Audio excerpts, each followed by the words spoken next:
6th of January, 6th of March, sorry. 6th of March, 2026. Got a little confused there. My name is Jonathan Platt. I'm an oil and gas professional. I'm currently in the Middle East. And so I'm currently in the Middle East, and I wanted to bring you an update of everything that's been going on in the region over the past 48 hours, as well as to cover what the Iranian media has been saying inside Iran, and then give you an external perspective of what other sources are saying from outside of Iran about Iran and what's happening there. So hopefully through this we can get kind of a unbiased perspective, or at least get all sides, and you can choose somewhere in the middle which you believe was true or accurate. So for the beginning part of this report is going to reflect basically what's publicly available up until 6 a.m. Arabian Standard Time as of this morning, so 3 hours ago. We've got two simultaneous dynamics that have to be kept separate. So first, the United States and Israel air and maritime campaigns against Iran, which both governments describe as expanding in depth and intensity, with claimed degradation of Iranian missile and drone capacity. And second, Iran's retaliatory campaign, which continues to generate real-world effects across the Gulf states through missiles and drones and occasional spillover into civilian and critical infrastructure, even as key U.S. officials claim attack volumes have dropped off sharply since day one. So, since I'm in the Middle East, I can kind of give you a first-hand perspective. We had about a day of basically nothing, and this came around the time that the Americans were saying, oh, we've taken out all the Iranian ability to attack. But then yesterday we had more attacks. You can see the intercept missiles going overhead, and we had alerts to, saying shelter in place. And then again this morning around 3:30 or so, 4 a.m., again the phone's going off saying, government alert saying shelter in place, stay indoors. So, the Americans are claiming that they've really limited the Iranian ability to attack. However, it's still going on. One thing I will say about the Gulf nations is they really have their act together. I mean, they are phenomenally prepared, and I mean they've switched from non-engagement, we're not getting involved, to a defensive posture. We're gonna defend, and then now they're kind of getting more into being more on the offensive. But just overall, I mean, if you look at the quantity of munitions that have come into all the Gulf states compared to what has actually been destroyed or the number of people that have been killed, it's very minimal. So, yeah, fantastic job, and kudos to the GCC leadership. I'm truly happy. And the comments that I've seen in many places is that even though this is going on here, it's still safer than if you're living in downtown Detroit or in Texas or the United States in general, because there's so much, just the murder rate is so high, and you just don't have that here. So they really got their stuff together, and it's peaceful. I was out at the mall the other day getting some groceries. Yesterday I was at jiu-jitsu class. It seems like life is normal. Okay, you have the occasional intercept missile going overhead, but in general it's very peaceful. So, all right, so let's get back to this. What changed in the last 48 hours? So the defining feature of the last 48 hours is not that there's been a cessation of Iranian attacks on Gulf states. It's that we have the U.S. claiming that Iranian strike volumes have dropped substantially and continued overnight and early morning intercept activity in multiple Gulf states, as I just mentioned. So a senior U.S. commander stated that Iranian ballistic missile attacks were down 90% since the first day of the war, and drone attacks were down 83%, and described expanded U.S. strikes against deeply buried launch infrastructure and missile production facilities. What I will say is that we had an alert saying, shelter in place, and it was kind of it was a little bit after some of the booms, the explosions you could hear, and then a little while later it was the Qatari Air Force had eliminated whatever that threat was. So they are directly engaging with Iranian forces at this point. So by early March 6th, the Qatar's defense ministry reported intercepting a drone attack targeting Al Udeid Air Base, and Saudi Arabia's defense ministry reported intercepting 3 ballistic missiles launched towards the Prince Sultan Air Base. The naval escalation sharpened materially in this window. The United States has publicly claimed it has sunk over 30 Iranian ships so far, including striking a large Iranian drone carrier ship that was reported to be on fire at the time that I got all this information. We also had in the Indian Ocean, it was reported that a U.S. submarine sank the Iranian warship Iris Dena off Sri Lanka and characterized it as a dramatic widening of pursuit of the Iranian Navy. So this is international waters.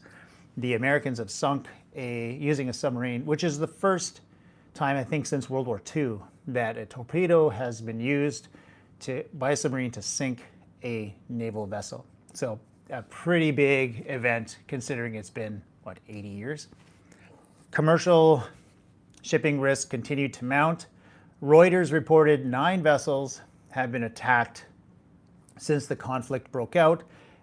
And this is 9 vessels like civilian vessels. So we've got tankers and cargo vessels and LNG tankers and whatnot. So the war risk coverage has been canceled by Lloyd's London, and rapidly rising premiums have reinforced an operational slowdown in shipping through the Straits of Hormuz. It's not so much a slowdown as an all-out stoppage. If you're new here, make sure you like and subscribe. I really appreciate all the likes so far. Thank you for that. That really helps out. Pakistan have sunk ships using torpedoes since. Well, interesting. I was speaking to the US, but if you can tell me what that is, that'd be great. So most munitions and interception picture, what is known and what is not. The most complete public quantitative picture of Iran's missile and drone volumes in the Gulf states comes from Gulf Defense Ministries. So this is kind of a compilation of that. And these figures represent detection and intercept reporting by the states themselves and are not fully independently audited. So the United Arab Emirates, UAE's, totals reported since the start of the war include 196 ballistic missiles detected. We had 181 intercepted, 13 fell into the sea, 2 landed on the UAE territory, 1,072 drones detected, 1,001 intercepted, 71 fell within UAE territory, 8 cruise missiles detected and destroyed. So a phenomenally high intercept rate of these munitions. So again, kudos to the UAE for how they have been able to engage in this. Qatar totals reported since the start of the war include 101 ballistic missiles detected, 98 intercepted. That's only 3 that weren't intercepted. 39 drones detected, 24 intercepted, 3 cruise missiles detected and intercepted, and 2 Sukhoi Su-24 aircraft detected and intercepted. Bahrain totals reported include 74 missiles destroyed and 123 drones destroyed. Kuwait totals are 178 ballistic missiles monitored and intercepted, 384 drones monitored and intercepted. Of course, the Kuwaitis also shot down 3 American fighters. So they say it's friendly fire. So we'll see what happens with that. Nobody was killed, but lost those assets. Yes, good morning. Good morning to everybody. With only 4 fatalities. It's a good question. I'm not sure how the U.S. bases can be hit and only 4 fatalities, but that seems to be very common in this conflict, right? We've had all these munitions fired at the Gulf states and like a few deaths, civilian deaths. It's pretty remarkable, really. I think what's happening is they're attacking key infrastructure, right? Like desalination plants and airports, but not necessarily people. So you lose that asset, but you don't necessarily have people that are in the vicinity that get killed. So separate from these aggregate totals, the last 48 hours also highlighted critical infrastructure impacts. We had missile strikes that sparked a fire at a unit of Bahrain's Babco Energy's refinery on March 5th, with Bahrain saying it was contained and operations continued. And we have a separate operational risk that is friendly fire in the airspace of Kuwait. So they shot down 3 F-15 fighter jets in an apparent friendly fire incident during active combat conditions. So what remains incomplete of this is independently verified total munitions expended by the United States and Israel. However, senior U.S. leadership has described B-2 bombers dropping dozens of 2,000-pound penetrator bombs against deeply buried launcher networks and a campaign expanding inland, and also claimed hundreds of targets hit in a 72-hour window. So still a very active conflict. And, I mean, it's unfortunate because it's really affected the way that the whole global economy is going to respond to this. So there are a ton of alliances between different nations. There's the GCC, there's NATO. We've got a bunch of promises basically between nations that we're going to protect each other. Like Pakistan and Saudi have you attack one, you've attacked both. So we'll see what Pakistan does in this as well. But I wanted to go through the different alliance postures and diplomacy between the Gulf states, Europe, NATO, the UN, Russia, and China. So the Gulf Cooperation Council, the GCC, has moved from a pre-war posture, emphasizing non-participation in offensive action, to an overt collective defense posture driven by Iranian strikes on member territories. The GCC's 50th Extraordinary Ministerial Meetings statement says it convened specifically to address the attacks using missiles and drones against multiple member states beginning February 28th. It was reported that the Iran strikes risks pushed Gulf states into a broader coalition aligned with the United States, and highlights that the GCC invoked collective self-defense under the UN Charter, reflecting a changed diplomatic baseline. So it has also been reported that there's some important nuance with this. The Gulf Arab states were not publicly described as conducting offensive strikes into Iran, even as they counter inbound attacks in what they describe as self-defense. So they are shooting down aircraft, they are intercepting missiles and drones, but they're not going into Iran to attack. So I think that is a very reasonable thing. You're not just going to let all these attacks come into your country. And if there's an aircraft coming into your territory and they have bad intentions, I think you're well within your right to shoot them down. The European Union's official line, consistent across EU statements, has been to condemn Iran's attacks on regional sovereignties, call for maximum restraint, and stress respect for the UN Charter and international humanitarian law, while also signaling sanctions tools rather than direct offensive involvement. So typical of the UN, basically a body that can do nothing except talk. I mean, at this point, the UN is pretty much useless in my opinion, but on March 5th, hey, I appreciate the likes. If you are new here, my name is Jonathan Paulette. I'm an international oil and gas professional. I've got 25 years experience in oil and gas, but I'm currently in the Middle East, so I'm bringing you the news from here on the ground. And right now I'm covering the last 48 hours coverage. And it helps if you like and subscribe, so please keep those coming. All right, so on March 5th, an extraordinary GCC and EU foreign ministers meeting produced a joint statement that condemned Iran's attacks against GCC states and positioned the response framework around restraint, security of the region, and diplomacy. Cyprus has become a practical node in European involvement because of the British sovereign base area on the island. So it was reported an Iranian-made Shahed drone, what they think it looked like a Shahed drone, hit the RAF Akrotiri runway and cited senior Cypriot officials assessing the likely launch point as Hezbollah in London, with 2 other drones intercepted. Hezbollah being a proxy of Iran. So essentially, it would be Iran making that attack. If you like this update, make sure you like and subscribe. I'm doing regular lives from here on the ground just to bring you guys up to date. There is a ton of misinformation out there. It's really hard to understand what's going on with all the AI footage and videos, and it can be confusing. And I'm sure that there's going to be some things that I say that are inaccurate. At the time of reporting, I believe them to be accurate, but If I'm wrong, feel free to correct me, especially if you have firsthand knowledge, or in the coming days as the situation changes and things that were thought to be true today or get verified or unverified later, disputed later, I will make those corrections. So some reporting later emphasized that not all narratives about origin are consistent. So a separate report cited the UK Defense Ministry stating the drone attack did not originate from Iran, which is compatible with an Iranian-made system being launched from Lebanon.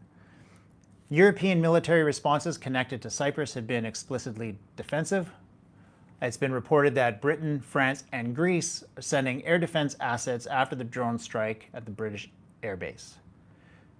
France has also been active in air defense in the Gulf. So you've got a NATO nation not doing anything offensive, but they're describing readiness to help Gulf countries targeted by Iran. And French reporting confirmed Rafale, is that how you say it? Rafale jets neutralizing drones targeting the UAE where French forces are stationed. So you do have French forces in the Middle East, and they're actively engaging to protect the Gulf countries. Within NATO, the most strategically sensitive development was the Turkish Intercept.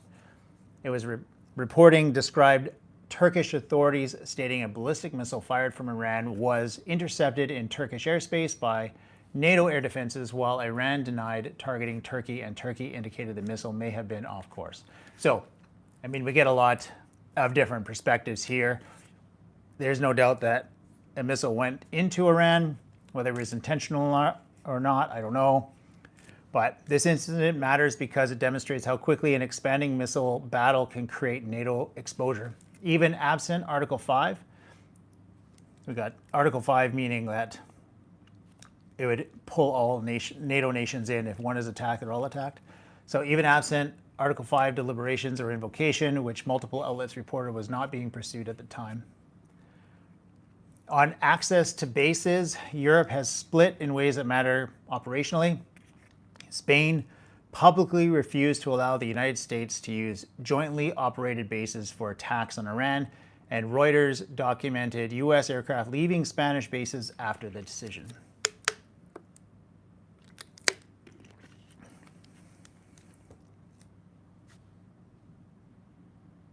I'm just reading. At Amigo, not a single base was used, though also missiles are accurately coordinated, hotels, airport. Nothing wrong with Iran defending itself, but I don't know that I don't know that anybody's on the right side of history in this one, but we'll see. If the Iranian people, the majority of the Iranian people, are happy with what's happening, then I'm happy for them. I guess that would be my position. If the majority of the Iranians were upset about this and didn't want it to happen, then I wouldn't be on board. I'm trying not to form an opinion. I'm just trying to bring you the facts. So Portugal took the opposite stance. Reuters reported the Portuguese Prime Minister defending a decision to let the United States use their airbase in the Azores and explicitly framed it as approval under wartime authorization requirements. The United Kingdom position has been calibrated rather than fully aligned. The Prime Minister of the UK, Starmer, initially did not support the initial strikes, then authorized limited use of British air bases for defensive purposes in response to attacks affecting Britons and allies, while still saying Britain would not join the offensive strikes. Canada's stance is politically supportive of preventing an Iranian nuclear outcome, but diplomatically critical of process. It was reported that Prime Minister Carney called the conflict a failure of the international order, stating the United States did not consult allies and calling for de-escalation and rules of engagement compliance. I really do appreciate all those likes. If you're not already following, make sure you do, because I'm going to be bringing you regular live updates. Normally, my channel is about oil and gas technology, energy technology, oil and gas careers. But I'm in the Middle East, and this is definitely affecting the energy sector. It's going to affect the whole globe, the global economy. So if you're wanting to get regular updates, make sure you do follow me, because this way you're going to get notified if I do go live. All right, for the United Nations, the dominant content has been calls for restraint, protection of civilians, and adherence to the UN Charter, with the Security Council and UN system serving as the reference frame for legality arguments made by multiple states, even when they diverge on the legitimacy of the initial strike. Russia and China have publicly positioned themselves as calling for restraint and warning about escalation and economic shock. In practical energy market behavior, China and other Asian importers have already begun visible internal policy moves to conserve supplies by curbing refined product exports. So they're not exporting diesel or gasoline, or at least limiting it. So, which makes sense because China imports all its oil. And a lot of it comes from the Middle East. A lot of it comes from Venezuela and Brazil at very high discounted prices. So Venezuela's off the board. And now Iran is unable to export as well. That significantly impacts China. Operationally, the Straits of Hormuz is basically characterized as of this date. It's cut off. It's severely disrupted rather than formally reopened or reliably transit safe. So Iran's Revolutionary Guards were reported saying the strait is closed and threatening to fire on ships attempting passage, while commercial shipping behavior has reflected strong avoidance. There has been reports of marine insurers canceling war risk coverage for vessels, described at least 3 tankers damaged and a seafarer killed, and reported roughly 150 ships stranded around the Straits of Hormuz early in this crisis. Additional maritime incidents have been continuous. The UK Maritime Trade Operations reported an incident east of Fujairah, illustrating sustained risk on the approaches to Gulf ports and anchorages. So port and maritime logistics impacts have also been driven by interception debris and near port strikes. Satellite imagery documented a berth fire at the Jebel Ali port attributed to debris from an intercepted missile, demonstrating that even successful intercepts can degrade port throughput and safety. That is the one thing that, I guess, as a civilian, I'm not at a military base. However, I do see the intercepts directly overhead. So you have to be aware of that and seek shelter. You can't just be exposed.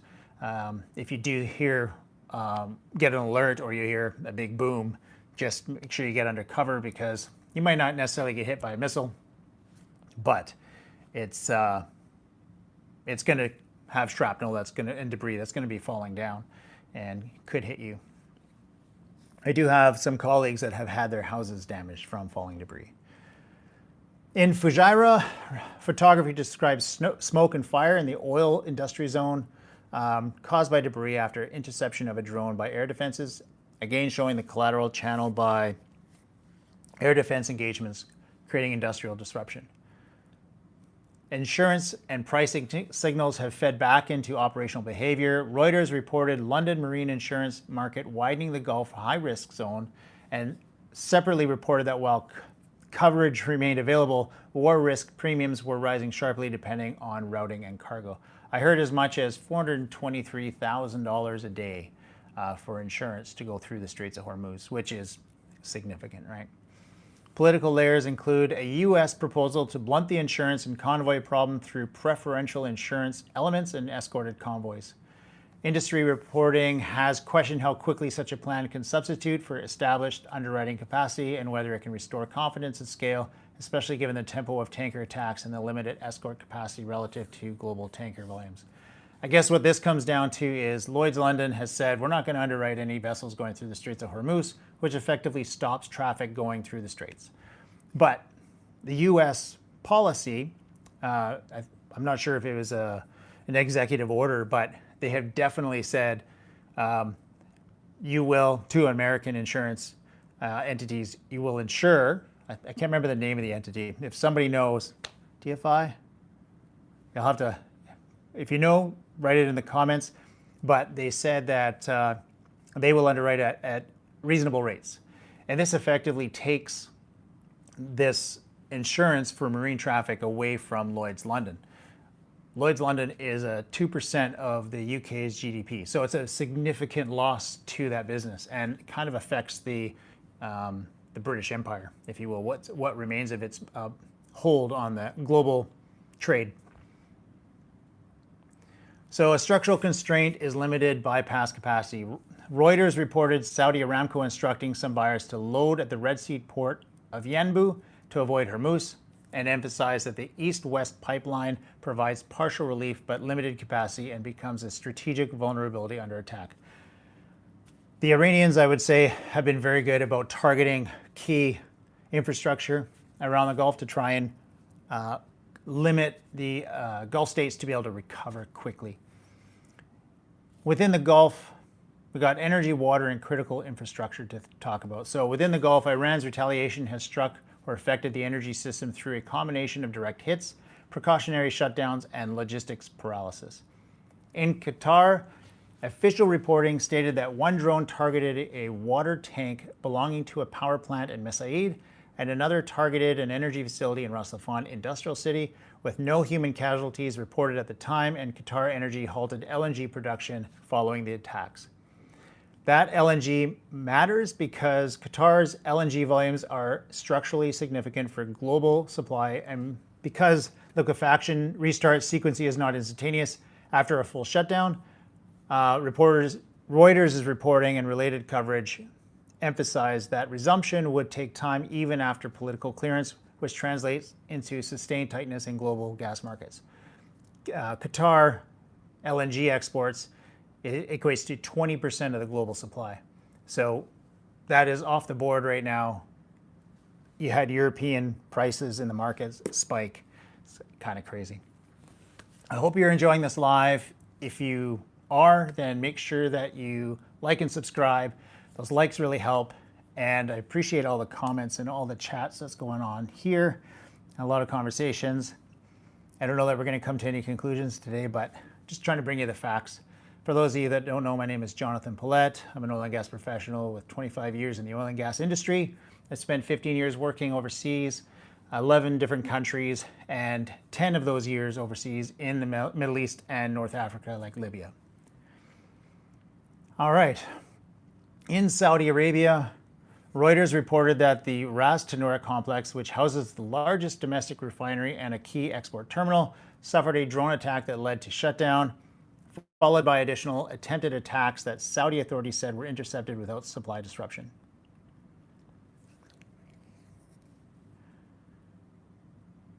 All right, in Bahrain, sorry if I pause, I'm just reading the comments. In Bahrain, authorities stated that an Iranian missile strike sparked a fire at a unit of the Babco Energy's refinery, which was contained, with operations continuing and damage assessment underway.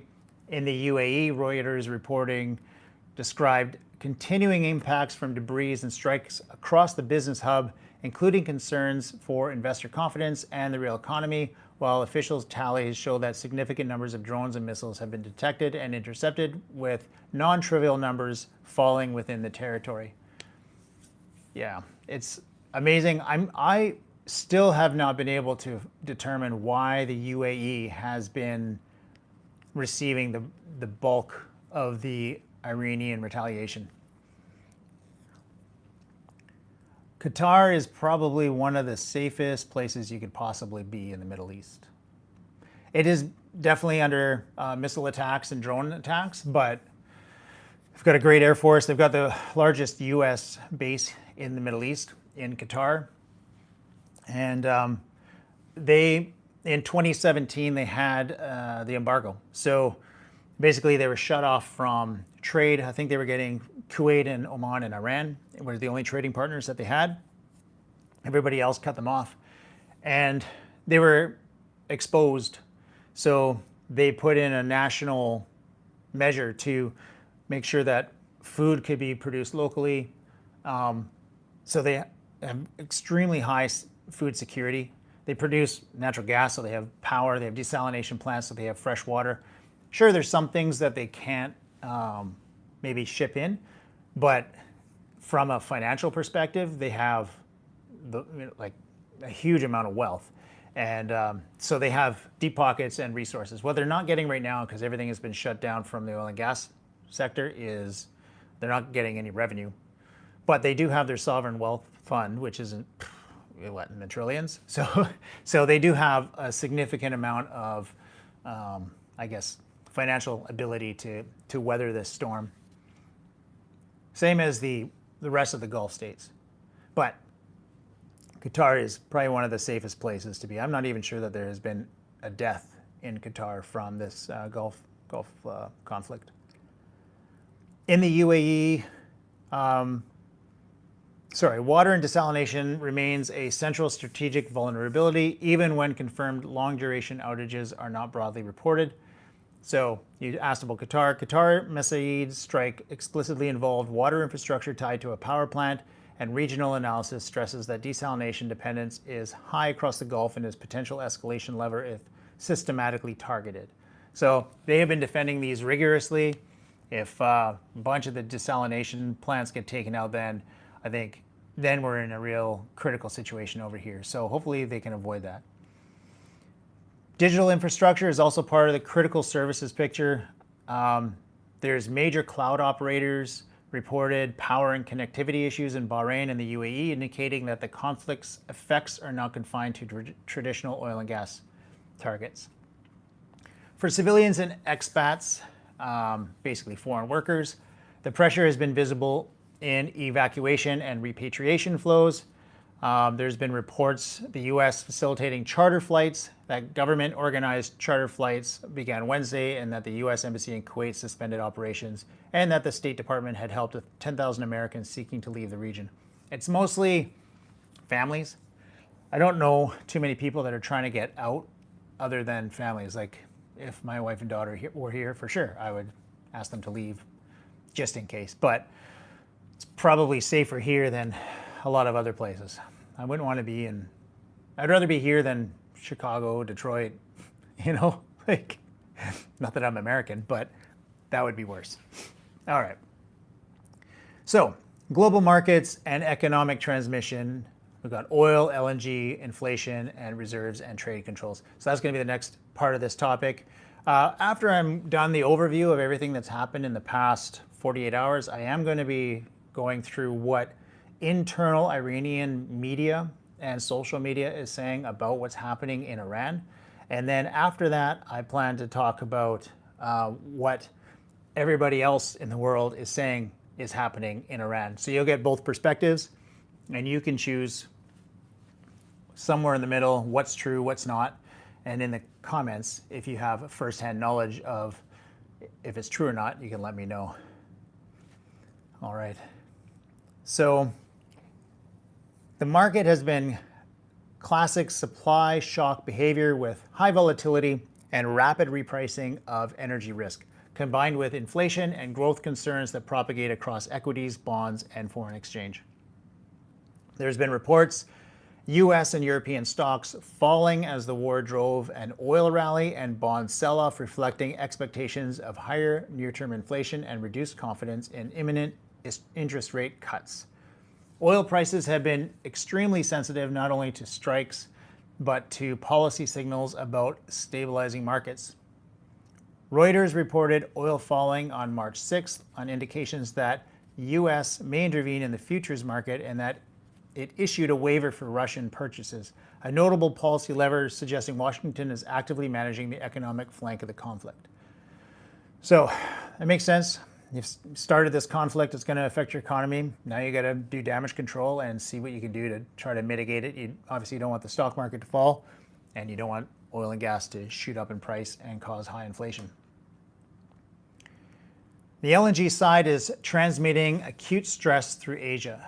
Reuters reported Bangladesh facing a steep rise in LNG prices after Qatar's supply halt, illustrating how quickly price shock moves from the Gulf infrastructure into emerging markets, fiscal and electrical systems. What's interesting also is, did hear about concerns, there's 24 million foreign nationals working in the Middle East. About 2.5 to 3 million of them are in the oil and gas sector, but there's a lot of other foreign workers here. A lot of them are from India, Pakistan, Bangladesh. So there are concerns from those countries about all these foreign workers returning and there's no jobs, so what do? It would definitely impact their economy because you're no longer importing this money from the Middle East. Asian governments have also moved to conserve or control flows, reporting described China ordering major refineries to halt diesel and petrol exports on March 5th, and other countries curbing exports or suspending certain petroleum exports, an early indicator of regional fuel security behavior. So, all these countries are protecting themselves. Shipping and freight are a parallel inflation channel. There's been documented how disruption in the Gulf and risk avoidance behavior pushes tanker freight rates higher, and this stacks on top of the physical disruption in refinery and export systems. And finally, the conflict has created a plausible sequence risk that is underappreciated by non-specialists. Even if the military threat declines, the logistics recovery of ships, insurance, port throughput, and scheduling will lag, which can keep spot markets tight beyond the last missile fired, particularly in LNG, where restart sequencing and specialized shipping are binding constraints. So we could see large delays in getting this back online even after this conflict is over. Myself, I'm hoping that things will start to move through the Straits of Hormuz within the next week. We'll see what happens. If you are new here, make sure you like and subscribe. It does help. Those likes definitely help, in the comments as well. My name is Jonathan Paulette. I'm an oil and gas professional. I'm currently in the Middle East, and I'm trying to bring you updates from what I'm hearing on the ground here in the Middle East. All right. So I want to go through some corrections, some contested claims, and the information war. There is a ton of fake news out there. We got AI video, AI images that are being posted, and it's fake. So, or doctored, modified to make it look like it's legit, and it is causing, I think, a lot of confusion as to what's happening over here. So several high narratives have already required correction, and this environment continues to produce misinformation with real financial and security consequences. One documented example is a casualty disinformation. Iran-affiliated narratives claimed over 100 Americans killed in a Dubai attack, which the U.S. State Department rejected as complete disinformation, underscoring the need to anchor the official confirmations for casualty reporting. Another example is the Menab school strike narrative. Early claims blaming the strike on U.S. or Israeli action were challenged, and later commentary claiming it was confirmed as an IRGC strike has not been supported by the most credible reporting available in this data cut. So, a long-form investigation described claims that the IRGC bombed the school as a false narrative, while contemporaneous official investigations and reporting continued to focus on accountability and attrition rather than definitive assignment to Iran's own forces. So it's unclear what's happened. Given the accuracy of the American so far in this conflict, I'm pretty sure they didn't mistake a girls' school as a target. And it's likely the IRGC, but I'm speculating. I wasn't there, I don't know. I certainly hope it wasn't the Americans, but we'll see what the Iranians, if there's anything when I get to that section, if there's anything in there that can help us to understand what was being said inside Iran. Cyprus is also widely misreported in a simplified form. Reuters reporting described an Iranian-made one-way drone hitting RAF Akrotiri and assessed the likely launch was Hezbollah from Lebanon, not a direct launch from Iran. And later reporting cited UK defense officials stating the drone did not originate from Iran. These statements can be simultaneously true, and the distinction matters for escalation analysis. And finally, the claim that France is distributing nuclear weapons so everybody has a nuke, right, to all the other NATO nations, is materially inaccurate. President Macron signaling an expansion of France's nuclear arsenal and potentially allowing European partners to host France's aircraft on nuclear deterrence missions while maintaining sovereign French control over nuclear decision-making. That is nuclear posture signaling, not nuclear proliferation of a warhead. 1 second, my doorbell just rang. I will be right back.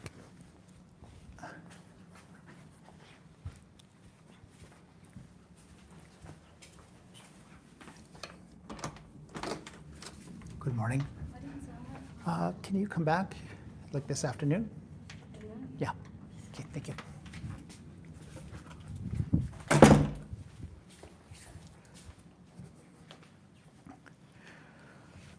All right, I'm back. Hopefully I didn't lose any of you, but housekeeping, I'm in a hotel. What can you do? So in the current environment, the practical rule is simple. Treat first reports as hypotheses, not facts, until they are independently confirmed by credible official statements or reporting from multiple high-quality outlets. All right, so that's the coverage of everything that's happened over the past 48 hours. I did hear some other items like Azerbaijan was struck, and that they plan to retaliate, something about a missile hitting an international airport. I think there was 2 drones or 2 missiles in Azerbaijan. So we'll see in the coming days if that was accurate, but again, that escalates outside of the Gulf theater.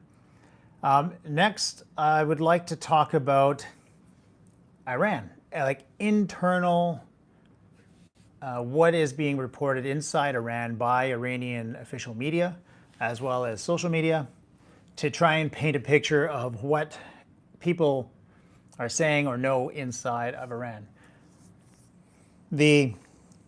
So the Iranian Supreme Leader Ayatollah Khamenei has appeared in state media interviews and has addressed the nation, affirming Iran's right to respond to perceived aggression. Official outlets, IRNA, Press TV, focus on unity and resistance. Iranian state news has not reported Khamenei's death or any incapacitation. In fact, regime sources emphasize that he remains supreme guide of the nation. There is no official confirmation of any new supreme leader, and calls on social media about a transition or a new Ayatollah Mujtaba Khamenei are unverified. Government press often highlights the idea of divine destiny and dismisses rumors about leadership change as enemy propaganda. So that's what they're saying inside Iran, right? State-run media has acknowledged high casualties among Iran's military, but usually only in general terms and without detailed figures. Iran's official lines do not admit to any loss of senior leaders. On March 4th through 6th, IRGC and regular Army Artesh media mention martyrs and wounded, but provide no names of very high-ranking commanders killed. In contrast, independent and opposition Persian language outlets, including Iran Diaspora TV and social channels, claim dozens of top IRGC and Quds Force generals have been killed in recent strikes. These claims are labeled unverified by analysts, but they are widely circulating in Iranian social media. For example, a Persian Twitter channel linked to an opposition group claimed that the head of the Quds Force himself is dead, but Iranian agencies have not confirmed any such event.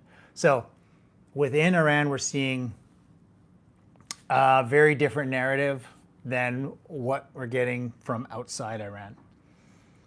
IRGC, Artesh, and Revolutionary Guard factions. So from inside Iran, the reporting is, largely via social media, suggests a tense atmosphere between the Revolutionary Guards, IRGC, and the regular army, the Artesh. The Artesh has historically been focused on border defense and external threats. Some independent commentators in Persian say that Artesh commanders were initially caught off guard by the US-Israel strikes and are now scrambling to secure bases. There is no clear public split, but rumor online says that Artesh units loyal to professional hierarchy are wary of IRGC commanders' hardline plans. Some Iran-focused analysts note that the Artesh is ready to defend against outside insurgents, but the IRGC is bent on burning everything if it falls. Echoing a leaked analysis circulating on Telegram. Again, no official Iranian sources confirms this narrative. It just remains a rumor. If you're enjoying this update, make sure you like and subscribe. I'm going to be doing regular lives, trying to bring you the latest of what's happening, and we'll go from there.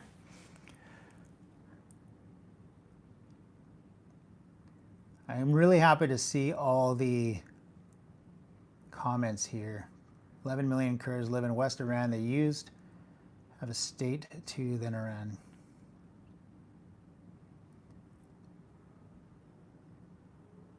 Crashed it, so they're coming to take it back. Yeah, it's interesting. It's kind of interesting how this is all playing out. Within the IRGC, the narrative is of solidarity and retaliation. Pro-IRGC media outlets emphasize martyrdom and revenge. Iranian leadership has declared the IRGC fully mobilized. IRGC officers appear on state TV, issuing warnings to adversaries. There is no indication from official channels of disloyalty or defections. However, diaspora Persian broadcasts report that some IRGC members are increasingly distraught over civilian casualties in the Gulf, especially after news of school children killed in Iran. But these reports are anecdotal. Civilian response and domestic unrest.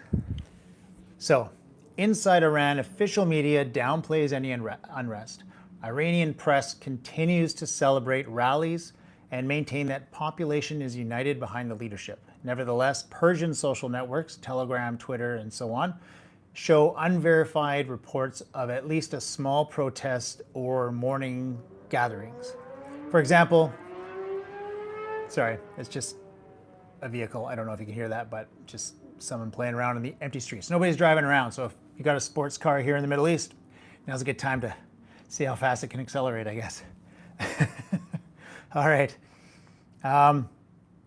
So there's been reports some crowds held silent vigils in the streets of Tehran after funerals, and that students at one university refused to recite slogans in support of the government. State television has not acknowledged any such events. Regarding the school strike, Iranian authorities insist it was an enemy attack on civilians, while independent Persian journalists note that the residents of the Menab in, I'm going to butcher this name, Hormozgan province. I should have practiced that before I started this, but were seen mourning and quietly criticizing the regime's retaliation policy. One widely shared online video, authenticity to be confirmed, shows tearful parents accusing the government of exposing children to danger. These citizen voices are carefully filtered by official media. If mentioned at all, it is a national security context. So far there is no broad civilian uprising or organized resistance being reported within Iran officially, nor any credible news of the government losing control of territory. Iran's security apparatus, especially the Basij militia, has been deployed to maintain order in cities, and state TV occasionally shows troops patrolling urban centers as a sign of stability. Analysts suggest that if any spontaneous opposition emerges, it is on the margins and not yet coalesced into a major challenge. So let's talk about the Kurdish regions. Obviously, there's a significant population of Kurds in Iran. Then we also have foreign involvement claims.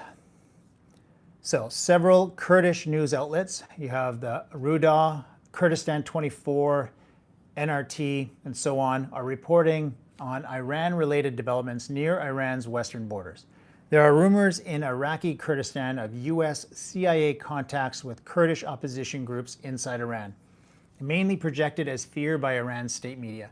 One Kurdish commentator told Ruda that Iranian intelligence is accusing the CIA of arming insurgents in the mountains. However, no Western media has confirmed any actual US deployment of weapons or weapons transfer inside Iran. Kurdish regional press also notes reports of Iranian missile launchers being moved near border areas. All these accounts are in the realm of possible proxy warfare, but nothing is independently verified. You are Iraqi Kurdish. Well, maybe you can tell me what's going on. I don't know, is the CIA there? This is just what's being said, right? And I'm sure if this was the case, the CIA is not going to be publicly, but if it's not true, the CIA is going to say, yes, that's totally what we're doing. And if it is true, they're not going to want to say anything because they don't want everybody to know what their plan is. So it's murky. It's hard to verify. Iranian government statements have loudly blamed external enemies for any unrest. For example, on March 5th, Iran's foreign ministry spokesperson accused a global conspiracy of instigating domestic chaos. No actual announcements of arrests of CIA agents have been made, but state newspapers call for vigilance against saboteurs who might invade or destabilize border provinces. So let's go look at confirmed or destroyed Iranian assets. Again, some of this is going to be unverified. This is Iranian sources, so it might not be all-encompassing, but it might give an interesting contradiction to what the Western media is saying their success. Because of course the Americans are saying, oh yeah, we've eliminated like 90% of the Iranians' ability to retaliate. So it'll be interesting to see what the Iranians have to say on this topic. If you do like this content, make sure you like and subscribe. It does help. I'm going to be doing regular lives and bringing you regular updates. Normally my social media channel is all about oil field tech, energy tech, oil and gas careers, energy sector related. So not normally a war correspondent, but this seems to be the environment we operate in right now, and this conflict does affect the energy sector. So, and I'm in the Middle East, so it makes sense that I cover it. So make sure you like and subscribe so that you'll be sure to get notified when I'm going live and when I post updates on my social media. All right. Iranian sources themselves have not released an official list of their destroyed military infrastructure. However, there are some claims that can be summarized as follows. Leadership bunker and command centers. There's claims that Iran's command bunkers and missile decision centers in Tehran and elsewhere were heavily damaged. Iranian side has not confirmed any leader deaths or headquarter destructions. The Natanz and Fordo uranium enrichment sites were reportedly hit in February strikes. Iran has not released details, but later statements suggested quickly resuming some enrichment. Several missile bases were reportedly struck near Shiraz and in northwestern Iran. Iranian media acknowledged missile and drone bases exist, but gave no damage reports. Oil and water infrastructure. This is more civilians focused. Iranians reports have not mentioned any hits on oil fields or desalination plants, despite U.S. claims of targeting fuel depots. State media avoids discussing potential civilian impact. The protests that we had in December and January in Iran, a lot of it had to do with water management. They've depleted their fresh water supply, so it's affecting their agriculture, and that was a big part of the dissatisfaction and led to the protests. So, yeah, obviously if a desalination plant were to go down, that would be even worse, considering the fact that they're already in a tight spot with water. All right, so given the lack of Iranian confirmation, no asset can be said to be confirmed destroyed from Iran's perspective. The table, I'm gonna go through like a list of different things, assets, facilities. So Supreme Leader compound at Tehran, the claimed status is destroyed by US and Israeli officials, unverified by Iranian media. IRGC Quds Force headquarters destroyed, claims by US military briefing, unverified by the Iranians. Top Quds Force and IRGC commanders killed. Western intelligence is suggesting this, but unverified in Iran, only rumored on social media. The Natanz uranium enrichment plant, the US states it was damaged in the opening strike. The Iranians are confirming partial, but Iranian articles discuss restoration. The Fordo nuclear facility is damaged in the opening strike, according to the Americans. The Iranians are saying partial. Fordo had no operational centrifuges anyway. We have a missile base in Shiraz area. The U.S. official statements say it was neutralized. Unverified Iranian sources are silent.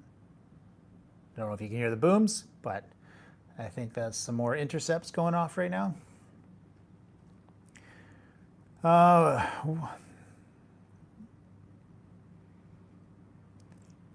Any new strikes by the Americans? There's been lots of strikes. It's been, if anything, they're escalating what they're doing. I think they're going deeper into Iran now, but I will have to do more research on that. All right. Weather underground drone pad destroyed. ISIS-style claim, which is satire. It's mythical. There's no evidence to suggest that this is true. So to sum it all up, Iranian officials, so this was like an overview of what the Iranians are saying is happening inside their country. Basically, they're saying, you know, the Americans' attack is ineffective and we're still in control and everything is, you know, the people are behind us. So Iranian officials' discourse stresses unity, resilience, and revenge, whereas non-state and foreign Persian sources are filled with rumors of elite losses and leadership change. With the Ayatollah still publicly leading prayers and speeches, there is no overt sign of a power vacuum inside Iran, but the regime faces unprecedented stress. The military toll is often acknowledged only in coded terms.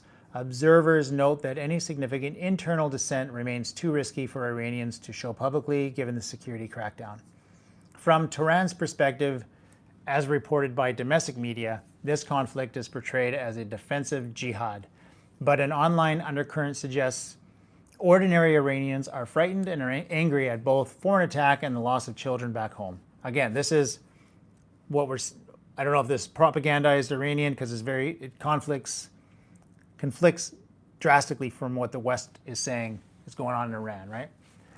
One thing is clear, it is that Iran's narrative is tightly controlled. Official reports come only through state TV, state newspapers fronts, and conservative messaging. Any mention of civil unrest or leadership turbulence is either absent or framed as false alarm instigated by enemies.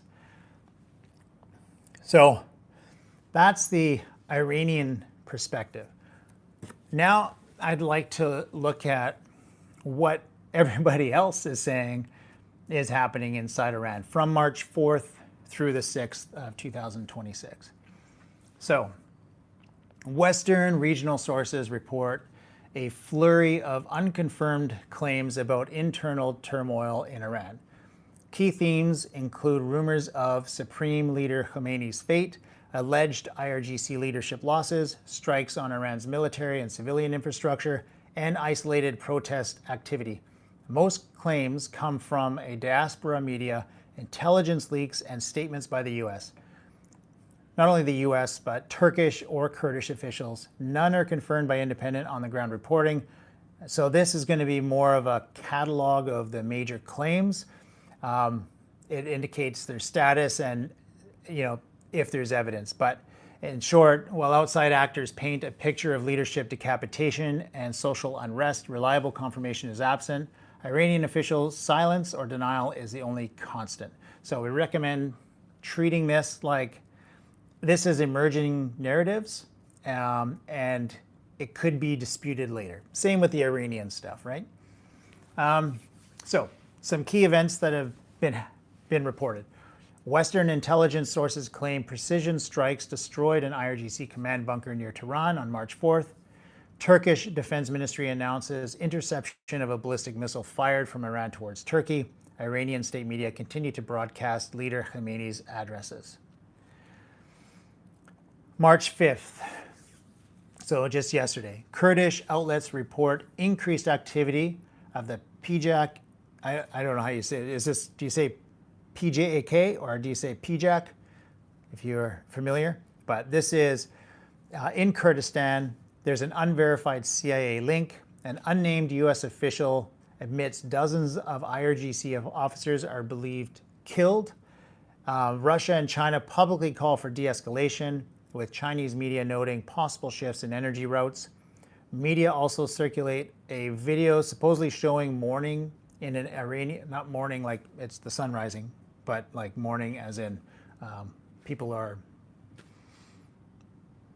I don't know how you say it, they're sad and crying over the loss of some innocent people. So showing mourning in an Iranian city after a school attack.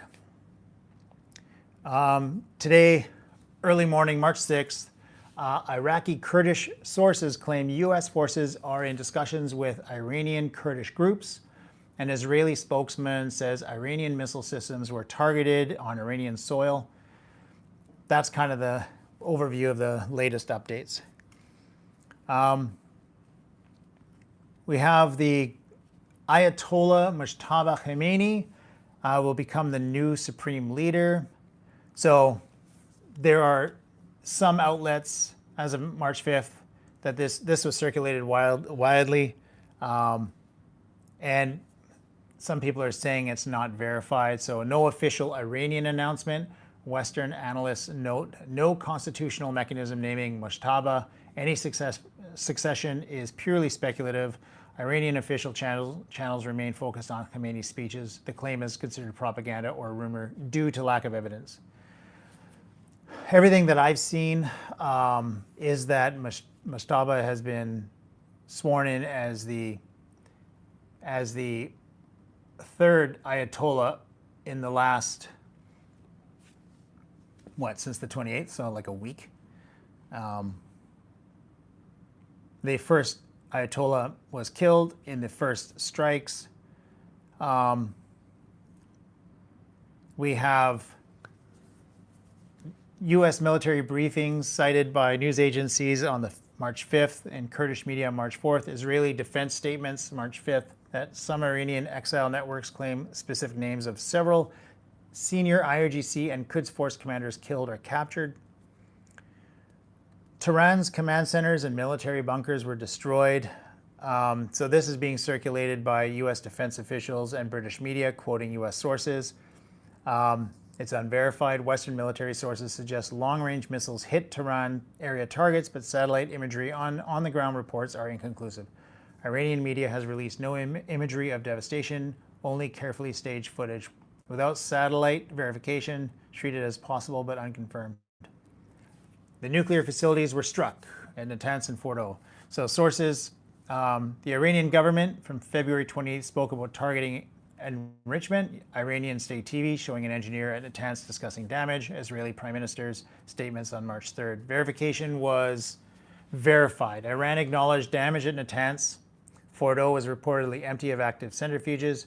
Iran quickly announced resuming enrichment there on March 6th. The strikes on nuclear sites are effectively confirmed by Iran and intelligence sources. However, the downstream impact on Iran's nuclear program is not yet clear.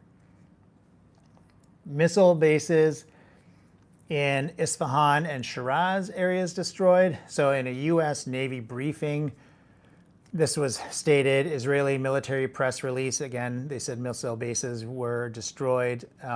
Satellite imagery reportedly showed 2 large craters near Isfahan Air Base. So Iran's defense ministry denies losing missile capabilities, and it's insufficient open source proof exists. So the U.S. is claiming this, but it's not yet verified. The port of Bushehr, I don't know how you say this, Bushehr, Bushehr, and fishery at Qasem hit by drones. Regional fishing co-op social media said this. Bahrain satellite images hinted damage, and pro-Iranian news claims sabotage at this port. It's unverified by the Iranians, but again, we're not going to get much out of the Iranians as to what's happened. The Isfahan nuclear plant lost power for 12 hours. This did happen. This was in the Tasnim news. Both Iranian and international analysts reported a power outage at the Isfahan nuclear facility on March 3rd, likely due to external attacks on the grid. This is one of the few incidents Iran quietly confirmed. The plant briefly went offline, but emergency systems held. If true, it underscores vulnerability of civilian infrastructure. Telecommunication networks are being disrupted, and internet is heavily censored or down. This is unverified, but to my knowledge, it is true. There's also claims of spontaneous protests in Tehran after dead children were brought to a hospital. We have claims of anti-government graffiti and slogans popping up on walls in Shiraz and Tehran. There's claims of the interior minister has resigned. For the Artesh versus the IRGC, there's claims in the Western media that the regular army refused to follow IRGC orders for scorched earth in the Gulf. We also have claims that from the Western media that high-ranking generals of Artesh held emergency councils discussing regime survival. There's a claim that CIA-backed Kurdish militias are preparing to fight Iran from Iraqi Kurdistan. There was a gentleman on here that was Iraqi Kurdish. Maybe he can say if that's true or not. the Iranian, the next claim is the Iranian Kurdish carried out attacks in Iranian Kurdistan.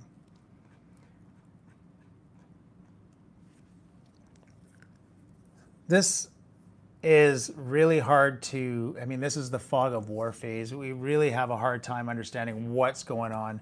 What we do know for sure is that this is kind of pulling in all nations on the planet. We've got Azerbaijan, is it Azerbaijan? I think it was Azerbaijan.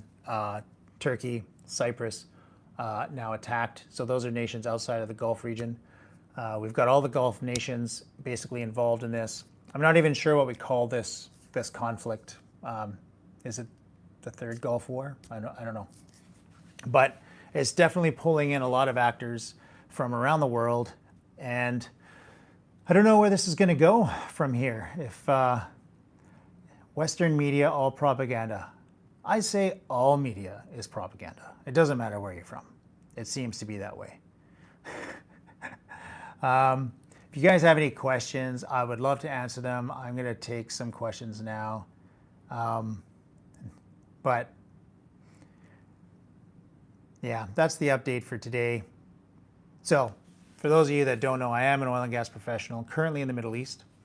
So I'm getting kind of love updates from different sources, kind of compiling them, doing lives as well as regular updates on my social media as that news comes in. So if you like this type of content, make sure that you like and subscribe, and follow me on my social media, and you'll get updates on a regular basis.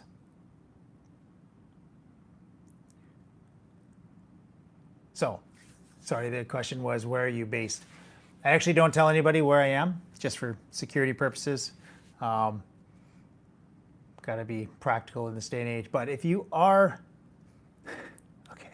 if you are in the Middle East currently, make sure that you keep your documents close. Keep your passport with you, and some money, because you never know what's going to happen. Right now, everything is fine. It's peaceful. There's a few intercepted missiles and drones every now and again, but for the most part, it's very peaceful. So that could change. So keep your documents on you. Make sure that you have an escape plan. If you can't fly out, get a visa. If you're like in the UAE or Qatar or Bahrain, get a visa for Saudi and Oman and whatnot, so that you have a land route out of the region if you need it. But yeah,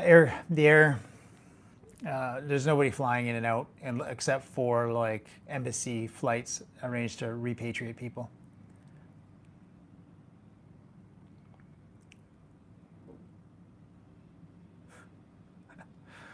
All right. Strange people out there. It's crazy. Crazy comments. Have you been to the Epstein Island where your regime plans to kill kids? That is a crazy, crazy comment. So, not leaving here for good and bad times. Yeah, I totally agree. The Middle East is very safe. I mean, just do your own research. Look at how many missiles and drones have been flown into the Gulf states from Iran, and how many deaths there have been. How many of the total volume has been intercepted. It's in the high 90s. It's crazy how effective they are at intercepting these munitions. So I have no concern to stay in the Middle East. There's food security. The GCC nations are united in self-defense. They're flying jets out of their countries to intercept Iranian fighters and missiles and drones. So a lot of this has been taken away from the Middle East infrastructure, which means that we're not seeing that much within the various countries. And self-defense. Yeah, I'd say self-defense, because the Gulf states didn't start this. So they're defending themselves from Iranian attacks. But, I mean, if you're Iranian, you probably have a better perspective. Maybe you are Persian, living outside of Iran, that originally originated from there, or you have family there and you have some on the ground news, what's going on. Yeah, so going on in Dubai, with the situation going on with NATO, I'm a bit lost. With NATO, right now, nothing. There's the Article 5 has not been enacted. The missile that was fired there, the Iranians are saying it was a mistake, but they intercepted it, so there was no damage in Turkey. But it hasn't enacted Article 5, but you do have some NATO nations in the Middle East currently actively defending the GCC. So you've got like the French are flying active missions to intercept. There's no reports of them going into Iran to do attacks, but they're defending the nations where their bases are. You also have nations that are deploying assets to protect Cyprus, because there was an RAF base there that was attacked. But no Article 5 enacted. We'll see if this escalates. It's hard to say. I mean, nobody knows. China has a big dog in this fight because now they're not getting oil from Venezuela and from Iran. They are a major importer of oil and gas from this region. So this is causing shortages, and they're on austerity measures where they're preventing exports of refined products such as diesel and petrol from there. I do know the Australians had a very bad management of their oil and gas reserves. They are less than 30 days supply, and they import a lot. Even though they're a major producer, they still export most of it and don't use it for personal consumption. So they have these basically a shortage on the horizon, and the International Energy Association, the IEA, has said every nation should have 90 days of reserves, and they have 30 days. So it's very mismanaged in Australia. And of course, everybody else is affected by this. It's not like one refinery has gone down and it's caused a little bit of a shortage, or there's a hurricane through the Gulf that's going to cause a minor disruption. This is like the Straits of Hormuz are closed and nobody in or out in terms of tankers. So it's going to take a long time to spin this back up. We have most facilities in the Gulf that are reliant on exporting through the Straits of Hormuz have just basically shut down production. So to ramp that all back up is going to take time. To get the ports back up and running is going to take time. Everybody is shelter in place. So it's not a quick, if this all ends today, it's not like oil is going to flow in the next 24 hours. It'll take some time to spin back up.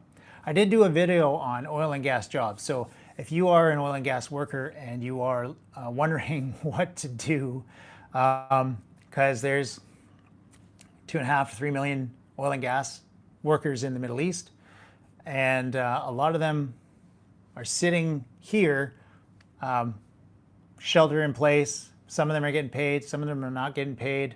And then there's a lot of their, because we rotate through, right? So their back-to-backs are sitting in their home country and they can't get to work. So they're not going to be collecting a paycheck. So there's that concern. How long does this last? If I was sitting at home, I'd be looking for work. I'm fortunate to be where I am now, so I'm still earning a living. However, that could change. If this continues 30, 60, 90 days, they'll definitely look at letting people go. So all those people, if you can get out of the Middle East, you're competing against potentially millions of oil and gas workers in the same industry for jobs.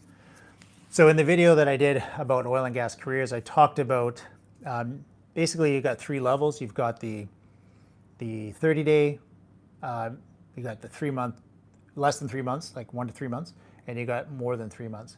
And basically you have, in the next 30 days, if things kind of spin back up, if this conflict ends and we're able to go back to work, it won't disrupt the job market. This is just treated like volatility, but nothing more. But if this is like a 1 to 3 month thing, then you're going to definitely want to look for work. And you're not going to be looking for work on like an offshore drilling rig or some major project, because you can't spin those up quickly. It takes billions of dollars and it takes years of planning. So it's not like just quick, hey, we're going to move a rig offshore and drill a well. You need to line up all your casing and the planning and the rig and personnel and all the logistics. So it'll take time. So big projects, that is like greater than 3 months horizon. But in the 1 to 3 month window, you really want to be looking at these short cycle drilling and completions, or any kind of production facility that can increase its production because it's got lots of feedstock that it can bring into it. So that's what I would say to focus on in the short term, is start applying for those short cycle jobs like Permian Basin or Canada, anything where they could just do a re-entry and bring a well back online, or along those lines. And then worry about the bigger projects later on down the road if this continues on for more than 3 months. We just don't know. I would say also with that is that you definitely want to keep your certifications valid. Make sure you have a passport. If there's any kind of training you can do that's oil and gas specific to help yourself be employable, then you want to take care of that sooner rather than later. Don't wait. And network, definitely network. I'm on LinkedIn. You can follow me there. I do regular updates there, as well as what's going on in the oil and gas industry. This channel is normally about oil and gas technology in the energy sector in general. It's Practical Energy Insights. That's why it's called that, because I'm interested in everything that has to do with energy. And that can be renewables as well, nuclear, doesn't matter. It's just what drives our civilization. That's what I'm interested in. And right now, this Iran conflict is affecting the energy sector so dramatically that I figured I should be putting out content as to what's happening. So I will do another live either tomorrow or the next day as we get some more updates. And I'll let you know what's happening and what the latest damage is, what the latest diplomatic measures are, you name it. So if you do like this type of content and you want to be notified of those lives and any videos that I post, make sure you do like and subscribe. Subscribe is really important, and go check some of my other videos out. If you have questions about what I've posted, just drop them in the comments. I am answering pretty much every comment that comes through. So I'm looking forward to seeing you there. I really appreciate your time today, and I'm going to let you go at this point. It's been over an hour, and my voice is starting to fail me. I normally don't talk this much. So, all right, stay safe, take care, and as always, thanks for watching.